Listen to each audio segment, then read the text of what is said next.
Bismillahirrahmanirrahim. Assalamualaikum warahmatullahi wabarakatuh. Apa khabar anak-anak pelajar sekalian? Ustazah mendoakan agar semuanya diberikan kesihatan yang baik dan dalam rahmat Allah sentiasa. Alhamdulillah, pada hari ini anda bersama dengan saya, Ustazah Nurhayati, dalam subjek Pendidikan Islam tingkatan 5 KSSM.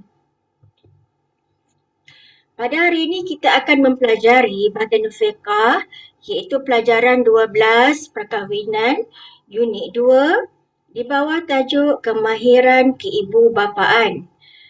Boleh rujuk buku teks di muka surat 117. Sebelum kita pergi lebih lanjut, kita lihat lebih dahulu standard pembelajaran. 4.26.8 menerangkan kemahiran keibubapaan. 1. Tanggungjawab suami. 2. Tanggungjawab isteri. 3. Tanggungjawab suami isteri dari segi akidah, dari segi ibadah dan dari segi akhlak. Baik, kita lihat yang pertama iaitu tanggungjawab suami. Baik, tanggungjawab suami yang pertama iaitu menyediakan segala keperluan asas untuk isteri dan anak-anak mengikut kemampuan suami. Contohnya menyediakan makanan, minuman, tempat tinggal yang sesuai dan juga perubatan. Jadi ini semua mengikut kemampuan suami. Ada suami yang mampu menyediakan rumah besar. Ada suami yang mampu menyediakan rumah teres ataupun rumah kampung. Jadi sebagai seorang isteri, hendaklah bersyukur dan menerima seadanya mengikut kemampuan suami. Yang kedua, memberikan kasih sayang, belas kasihan serta nafkah batin bagi memenuhi keperluan isteri. Jadi sebagai seorang suami, hendaklah memberikan kasih sayang, ada sifat mengasihi isteri. Lebih-lebih lagi jika isterinya sedang mengandung atau dalam kepenatan. Jadi mesti ada belas kasihan dan juga membantu isteri. Yang ketiga iaitu memberikan layanan yang baik kepada isteri seperti tutur kata yang baik dan perlakuan yang sopan. Contohnya bercakap dengan lemah lembut, tidak bersifat panas baran dan jika ada masalah, bolehlah berbincang dengan cara yang baik. Yang keempat, memberikan ilmu pengetahuan dan didikan agama secukupnya kepada isteri dan anak. Baik, pendidikan ini meliputi ilmu fardu ain seperti solat, bersuci, puasa, belajar mengaji Al-Quran dan sebagainya. Bagi suami yang tidak berkemampuan mengajar isteri, dia hendaklah membenarkan isterinya untuk keluar belajar dengan pengawasan suami. Baik, yang kelima iaitu menyelesaikan mahar yang belum dijelaskan. Jadi jika sewaktu akad nikah suami masih berhutang mas kahwin ataupun maharnya, suami perlu menyelesaikannya terlebih dahulu. Baik, kita lihat pula tanggungjawab isteri.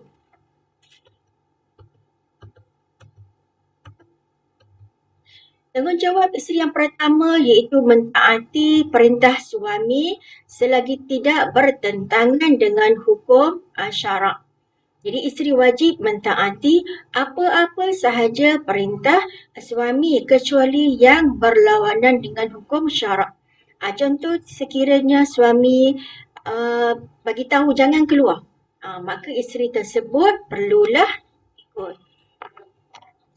Yang kedua, menjaga kehormatan diri dengan berpakaian menutup aurat, memelihara pandangan dan menjaga batas pergaulan ketika berada di luar rumah.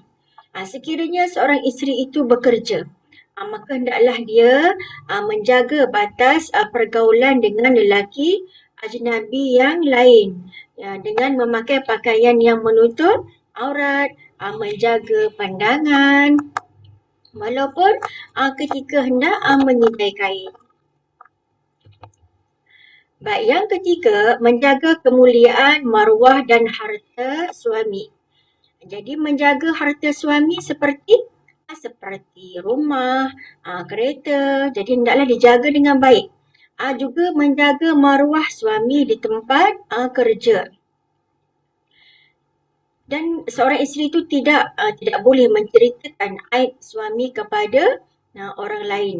Dan isteri yang baik akan cuba sedaya upaya untuk menjaga maruah suami. Yang keempat, melakukan perkara yang menyenangkan hati suami. Jadi buatlah apa-apa sahaja perkara yang menyenangkan hati suami. Jika seorang isteri itu tahu apa perkara yang tidak disukai oleh suami, maka hendaklah dia elakkan. Yang kelima, mendapat keizinan suami sebelum keluar daripada rumah. Jadi sebelum keluar daripada rumah, seorang isteri perlu minta izin daripada suami terlebih dahulu. Contoh nak pergi ke pasar ke, nak pergi ke kedai ke, nak pergi ke bank ke, ya. Jadi mesti meminta izin. Jika ada perkara yang kecemasan dan isteri itu perlu keluar ketika itu suami tiada di rumah, maka isteri perlu menelefon maklum kepada suami. Baik, kita lihat sekarang ini tanggungjawab suami dan isteri. Baik, tanggungjawab dari segi akidah. Dari segi akidah, baik, yang pertama, menerapkan didikan akidah Islam yang betul kepada anak-anak sejak daripada kecil. Jadi didiklah anak-anak agar mengenal Allah yang Esa, mengenal sifat-sifat Allah, Allah Maha Pemurah, Maha Penyayang. Ajar anak dengan rukun iman, rukun Islam supaya anak-anak faham akidah sejak daripada kecil lagi. Baik, yang kedua, membentuk akidah keluarga berdasarkan pegangan akidah Ahlussunnah wal Jamaah. Baik, apakah akidah Ahlussunnah wal Jamaah? Iaitu akidah yang berpegang teguh dengan Al-Quran dan Sunnah Rasulullah sallallahu alaihi wasallam, juga perkara yang dibawa oleh para sahabat baginda. Jadi ajarkan anak-anak berpegang dengan akidah yang betul. Apa-apa yang nak dilakukan hendaklah berdasarkan kepada Al-Quran dan hadis. Yang ketiga, memupuk asas ketakwaan yang mantap kepada anggota keluarga. Jadi, anak-anak ini hendaklah dididik daripada kecil agar ada rasa sifat takut kepada Allah, iaitu dengan melakukan perintah Allah dan menjauhi larangannya. Ceritakan kepada mereka jika melakukan perintah Allah akan masuk dalam syurga, dan juga jika melakukan dosa akan masuk ke dalam neraka. Jadi kita hendaklah mewujudkan suasana Islam dalam keluarga. Contohnya solat, baca Al-Quran, hendaklah diterapkan dalam keluarga.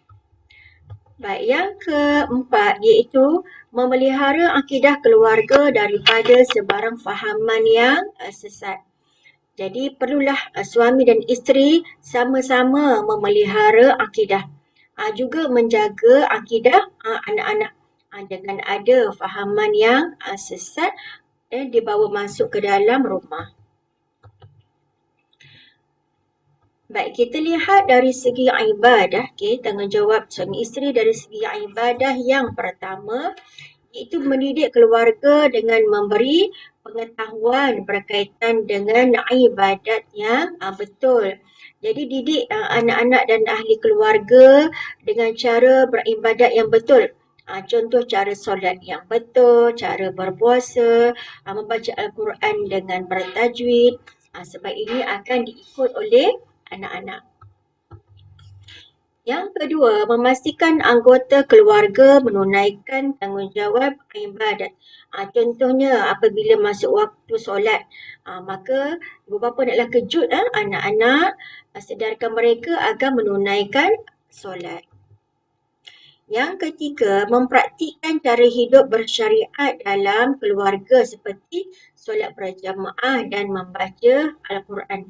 Jadi hidupkan amalan solat berjamaah dalam keluarga. Jangan solat sendirian di dalam bilik. Ajak anggota keluarga supaya solat berjamaah. Yang keempat, memelihara anggota keluarga daripada amalan yang menyeleweng. Jadi kita sebagai ibu bapa hendaklah menjaga anggota keluarga daripada sebarang amalan yang salah dan menyeleweng. Ibadat yang kita lakukan mestilah mengikut amalan yang dilakukan oleh Rasulullah sallallahu alaihi wasallam. Baik, kita lihat dari segi akhlak. Okey, tanggungjawab ibu bapa dari segi akhlak. Yang pertama, menunjukkan akhlak yang mulia agar menjadi contoh dalam keluarga.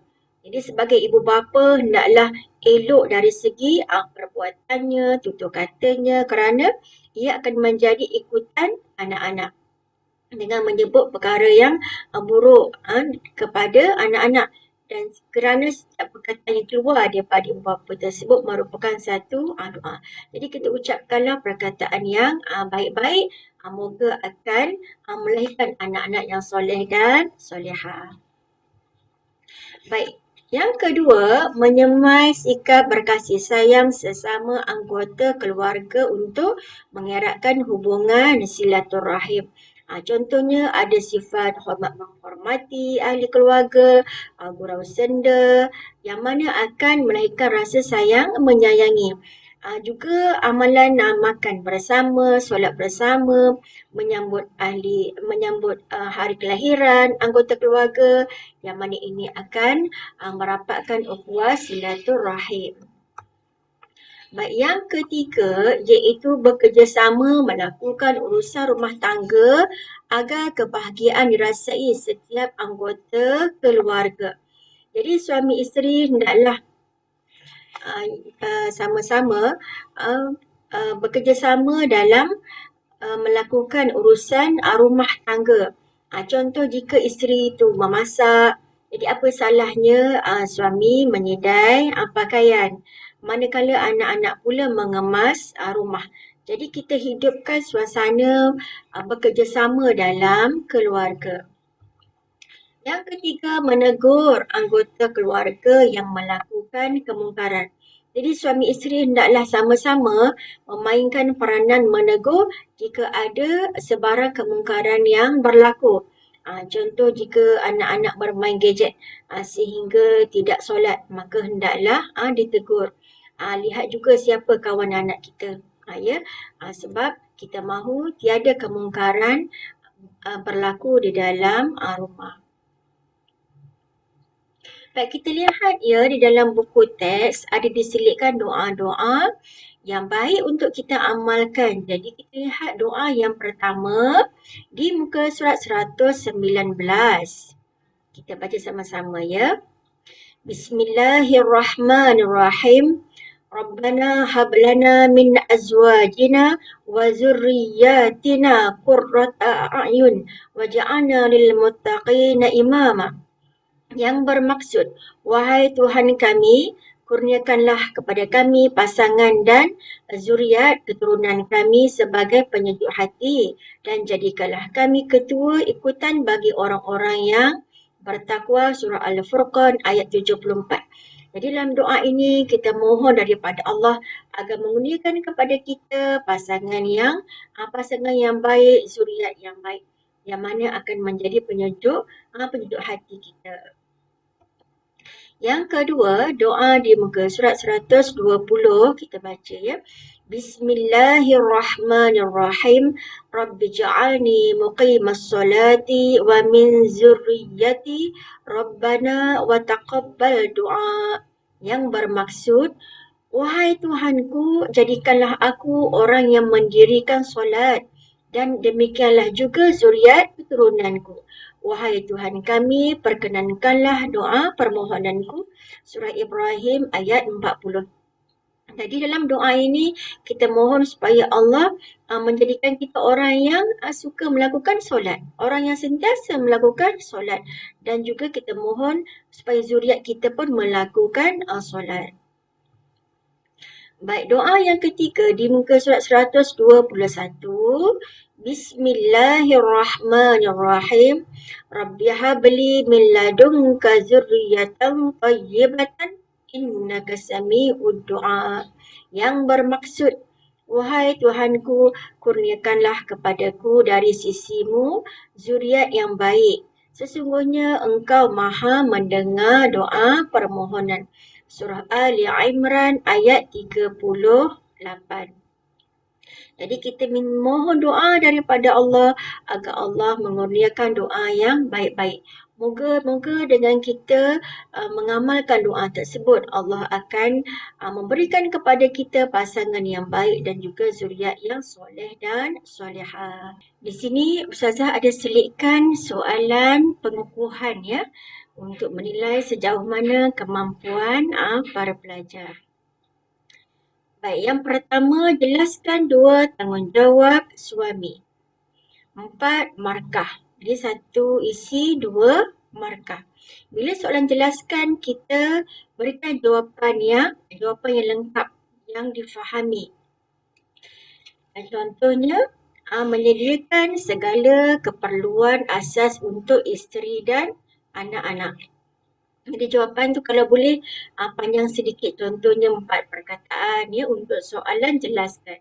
Baik, nombor 2, jelaskan 2 tanggungjawab isteri iaitu 4 markah. 3, terangkan 2 tanggungjawab suami isteri dari segi ibadah. 4 markah. Baik, bila soalan terangkan, kita perlu ada huraian, ada isi dan ada huraian. Jadi apabila kita nak buat huraian, mesti ada kata penghubung, iaitu sama ada kerana, agar, supaya ataupun contoh. Baik, nombor 4 soalan kebat ya. Bagaimanakah cara suami isteri mendidik anak-anak seperti mana yang dianjurkan dalam Islam? Berikan pendapat anda. 4 markah. Baik, kita lihat contoh jawapannya.